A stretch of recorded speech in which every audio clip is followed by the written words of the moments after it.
चलिए question number 10 देखते हैं। क्वेश्चन नंबर 10, चलिए क्वेश्चन नंबर 10 देखते हैं। By selling 130 cassettes a man gains an amount equal to the selling price of 5 cassettes, find the gain percent. ऐसे question को करने के लिए ना मत यक्स मानो, मत वाई मानो, मत जेड मानो। देखो एक चीज ध्यान रखना, इस आज के ज़माने में हमें आना चाहिए। मतलब कुल मिला के एक हार्ड वर्क होता है, एक स्मार्ट वर्क होता है। मैं हर वीडियो में बोलता रहता हूं कि आपको स्मार्ट वर्क करना है, ना कि हार्ड वर्क करना है। ठीक है, हार्ड वर्क बहुत अच्छा होता है बट स्मार्ट तरीके से हार्ड वर्क करना है। ठीक है, वो बैलों वाला हार्ड वर्क नहीं करना है, लेफ्ट राइट बिल्कुल नहीं। इस क्वेश्चन को देखो एकदम आसान तरीके से लगाएंगे। लिखा है कि बाई सेलिंग 130 कैसेट्स, मतलब एसपी दे रखा है 130 रुपए। सीधे सीधे मैंने बोला सेलिंग दिया हो, एसपी मान लो। एसपी दे रखा है कितना, 130 रुपए।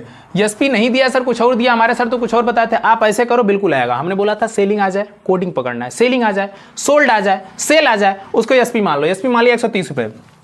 बोला है a man gains an amount equal to the selling price of, अच्छा gains, a man gains amount मतलब वो प्रॉफिट में जाता है।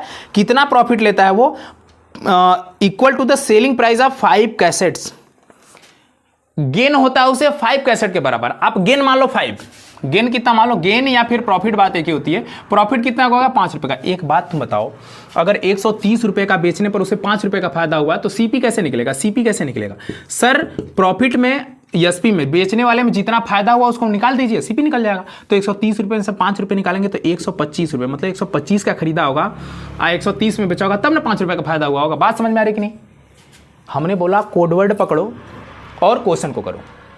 कोडवर्ड हमने पकड़ा, सेलिंग प्राइस दिया था सर 130 मान लिया, गेन दिया था 5 कैसेट के बराबर, तो गेन दिया 5, प्रॉफिट मान लिया 5। सीपी कैसे निकलेगा बताओ? सीपी निकालने का तरीका, जो बेचने में प्रॉफिट हुआ ना, तो सेलिंग प्राइस में से प्रॉफिट को निकाल दो, तो 130 में से 5 को निकालेंगे तो 125, सीपी निकल जाएगा। इतना बात क्लियर है क्या?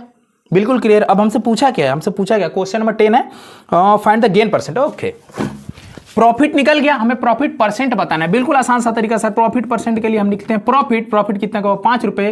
प्रॉफिट कितने का हुआ है, 5 रुपए का हुआ है। किस पे होता है सर? सीपी पे होता है। 125 रुपए पे होता है सर। 100 से गुणा कर लीजिए, 100 से मल्टीप्लाई करिए, परसेंट में बदल जाएगा। एकदम आसान सा तरीका। आप इसको मल्टीप्लाई करते हैं, 25 पंजे 125, 25 चौका 100, 5 से 5 खत्म, 4%, मतलब प्रॉफिट निकल के आ गया 4%। बताइए इस क्वेश्चन में किसी को कोई तकलीफ? इससे आसान तरीका पूरे यूट्यूब पे कहीं नहीं मिलेगा, आप खोज लेना। ठीक है, ये बात समझ में आई? ये बात क्लियर है? डन। कभी भी देखो परसेंट निकालना हो, कोई भी रेशियो निकालना हो, तो इसमें ओरिजिनल वैल्यू की जरूरत नहीं होती। ओरिजिनल वैल्यू की जरूरत नहीं होती है।